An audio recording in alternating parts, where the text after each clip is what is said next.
Imagine a battlefield where dust clouds the horizon. Thousands of warriors stand shoulder to shoulder, and the fate of two empires trembles in the scorching desert wind. This isn't fiction. This is the Battle of Yarmouk, 636 AD. A clash so cataclysmic, it tore through the foundations of the Eastern Roman Empire and gave rise to a new world order. But how did an upstart caliphate, just years into its existence, bring the mighty Byzantines to their knees? What tactics were used? Who were the warriors that led their men through chaos and carnage? And how did a single battle tip the scales of history? To answer these questions, we need to rewind to the edge of the Byzantine-Sassanid Wars, where the Eastern Roman Empire, once dominant, was now bleeding from decades of conflict.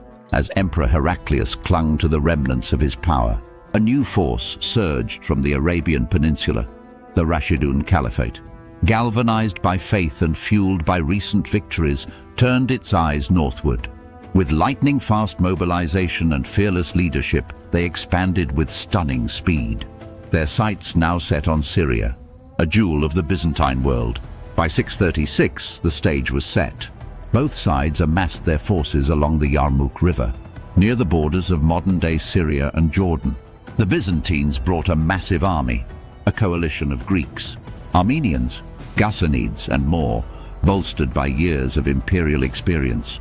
Facing them stood an army outnumbered, under-resourced, and seemingly cornered. But they had something the Byzantines didn't. Khalid ibn al-Walid, a general whose name would be etched into the annals of history. What unfolded over 6 days wasn't just a battle. It was a chess match of strategy, a saga of loyalty and betrayal, and a testament to how leadership and timing can change everything. In the next segment, we'll uncover how this storm of war brewed, the events, the ambitions, and the crucial miscalculations that led both empires to Yarmouk's killing ground. The fall of empires rarely happens overnight. It begins with small cracks, unseen or ignored, until the entire structure collapses. For the Eastern Roman Empire, the years before Yarmouk were a slow descent masked by fleeting victories. At the start of the 7th century, Byzantium was locked in a vicious cycle of war with its arch-enemy, the Sassanid Empire. These weren't skirmishes, they were total wars. Lands changed hands, cities were razed, and populations displaced. Heraclius, ascending the throne in crisis, eventually pushed the Persians back, but the cost was catastrophic. Armies were depleted, borders stretched thin, trust in imperial leadership faltered. In this moment of fragility, the Arabian Peninsula, long dismissed as peripheral, was stirring. After the death of Prophet Muhammad in 632, the newly formed Rashidun Caliphate didn't implode, as many expected. Instead, it consolidated power under Abu Bakr, defeating rebel tribes in the Ridda Wars, and proving that Islam wasn't just a unifying religion, it was a political force. Then came expansion, rapid, ruthless, strategic. Under the command of generals like Khalid ibn al-Walid, the Caliphate's armies stormed into Persian and Byzantine territories, not just as conquerors, but as liberators to some local populations burdened by imperial taxes and religious persecution. Heraclius responded with urgency. He recalled troops from across the empire, forging a grand alliance of Roman legions, Armenian contingents, and Arab Christian allies like the Ghassanids. This wasn't just another campaign. It was a last stand to protect the Levant. Meanwhile, the Muslims seized key cities, Damascus, Bosra, and more. Their agility on the battlefield contrasted sharply with the Byzantine bureaucracy that slowed every decision. The final spark came when Khalid, after a series of daring raids, regrouped his forces south of the Golan Heights. The Byzantines, eager to crush this growing threat, marched a massive army to intercept them. Neither side knew it yet, but they were walking into one of the deadliest traps in military history. Next, we'll dissect the terrain, the formations, and the brilliant strategies that turned an underdog army into a storm of steel and sand. The Yarmouk River didn't just witness a battle. It hosted a masterclass in strategy.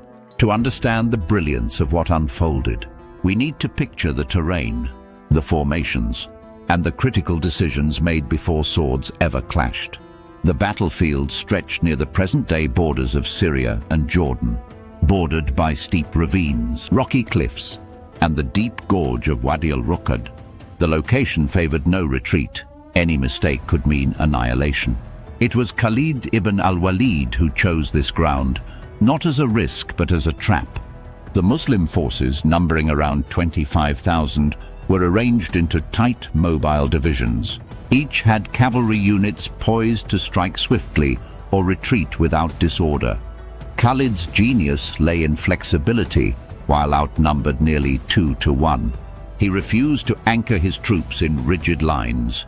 The Byzantines, commanded by the capable but cautious Vahan, deployed roughly 40,000 men. His army was diverse: Greeks, Armenians, Slavs. Ghassanids, unified in name but divided in loyalty and language. Vahan's lines were wide, intending to envelop the Rashidun army. But in this harsh, narrow terrain, size became a burden. Day after day, the Byzantines pushed, probing the Muslim lines. But Khalid adapted. He rotated troops hourly, preserving strength and morale.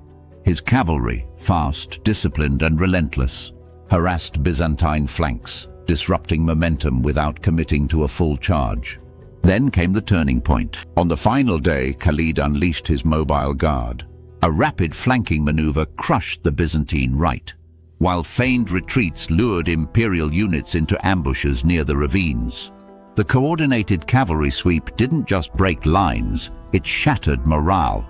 Caught between cliffs and enemy steel, entire Byzantine units collapsed or were driven into the gorges below. Vahan's command fractured, and panic spread like wildfire. In under a week, an army that once guarded the gates of Constantinople was annihilated in the desert wind. Up next, we bring the battle to life, highlighting the heroes, their stories, and the moments of courage and chaos that defined one of the greatest military upsets in history. Behind every legendary battle are the men who shaped its outcome through valor, vision, or tragedy.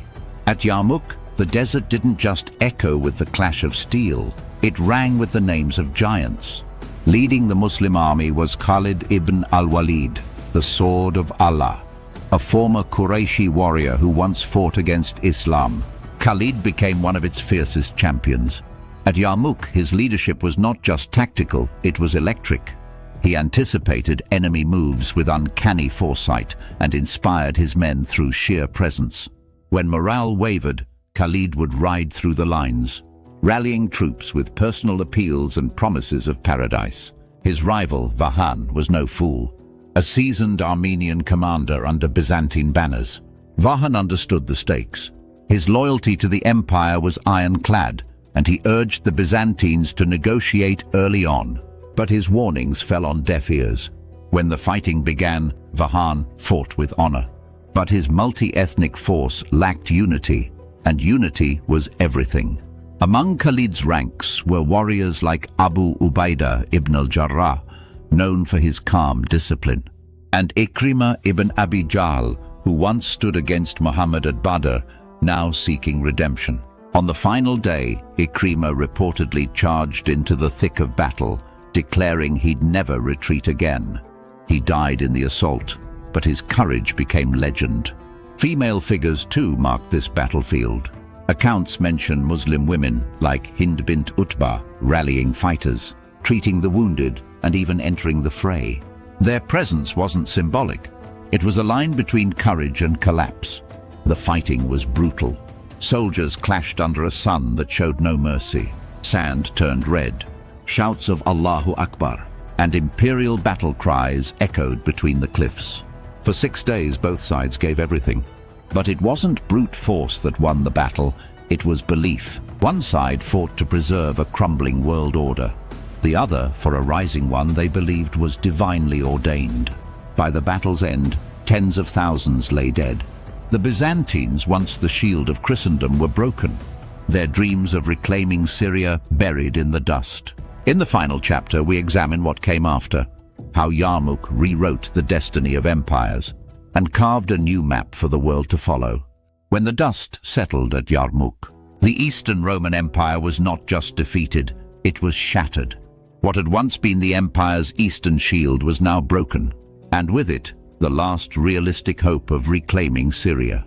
The path to Jerusalem, Damascus and beyond, lay open to the Rashidun Caliphate. The death toll was staggering. Tens of thousands of Byzantine soldiers perished, the survivors scattered, many fleeing across the desert with no central command. Vahan vanished from the historical record, his fate uncertain, perhaps lost in the chaos or executed in retreat.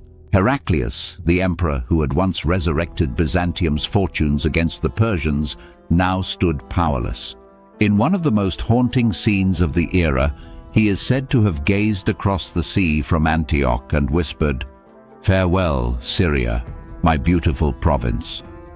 It was a goodbye not just to a land, but to an era. For the Rashidun Caliphate, Yarmouk was more than a military victory. It was the dawn of a new geopolitical reality.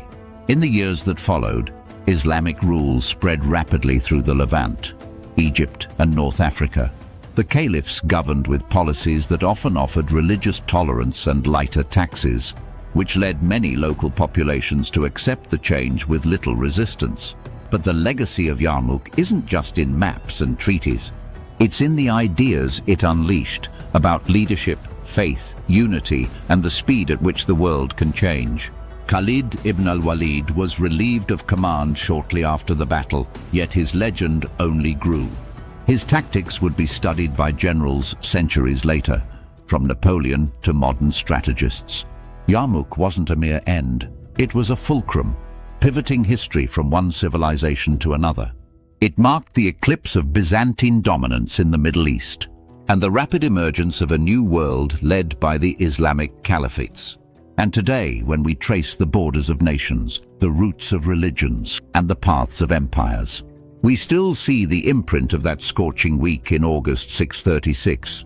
If you found this battle as fascinating as we did, don't forget to like the video, drop a comment with your thoughts, and subscribe for more epic war documentaries. This is History Replay This Day.